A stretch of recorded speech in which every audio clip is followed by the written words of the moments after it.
ఉంటే BJP silent mode, లీడర్లు support చేయట్లే. నాడు అవినీతి అరెస్టులు అంటూ గప్పాలు, నేడు కాళేశ్వరం ఇష్యూకు దూరం. కేఆర్ఎంబీ నుంచి తప్పుకుండ్రు, అసెంబ్లీలో ఉన్నట్ట లేనట్ట. కేసీఆర్ ను కాపాడే ప్రయత్నంలో బీజేపీ బీఆర్ఎస్ ఒక్కటేనని ఒప్పుకున్నట్లేనా? సైలెంట్ అయిపోయిందంట. తెలంగాణ రాజకీయాల్లో బీజేపీ సైలెంట్ మోడ్లోకి వెళ్ళిపోయిందా?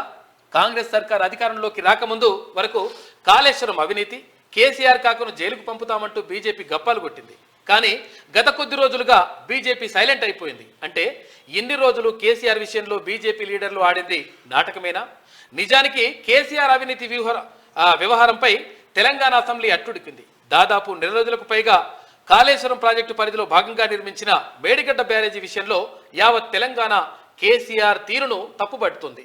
అయితే కానీ బీజేపీ మాత్రం ఆ విషయంలో మౌనం వహిస్తుంది. నిజానికి అసెంబ్లీ ఎన్నికల ముందు వరకు బీఆర్ఎస్కు బీజేపీనే ప్రత్యామ్నాయం అంటూ చెప్పుకుంటూ వచ్చిన ఆ పార్టీ లీడర్లు కనీసం కేసీఆర్ అవినీతిపై మాట వరసకైనా మాట్లాడలేదు. దీనికి తోడు కేఆర్ఎంబీ విషయంలోనూ పెద్ద చర్చ జరుగుతుంటే అసలు బీజేపీకి ఏమాత్రం సంబంధం లేనట్టే తెలంగాణలో బీజేపీ ఉందా లేదా అన్నట్టుగా ఆ పార్టీ లీడర్లు వ్యవహరించడం గమనార్హం. ఇటీవల ముగిసిన తెలంగాణ మధ్యంతర బడ్జెట్ సమావేశాల సందర్భంగా కేఆర్ఎంబీ కాళేశ్వరం ప్రాజెక్టు విషయంలో పెద్ద హంగామా నడిచింది. అయితే కాంగ్రెస్ బీఆర్ఎస్ ఇరు పార్టీలు ఈ రెండు విషయాలపైన పైచేయి సాధించేందుకు ప్రయత్నించాయని చెప్పాలి.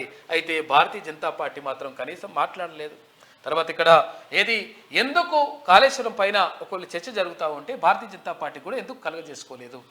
వాళ్ళు 8 మంది ఇక్కడ సభ్యులు ఉన్నారు, ఎమ్మెల్యేలు ఉన్నారు.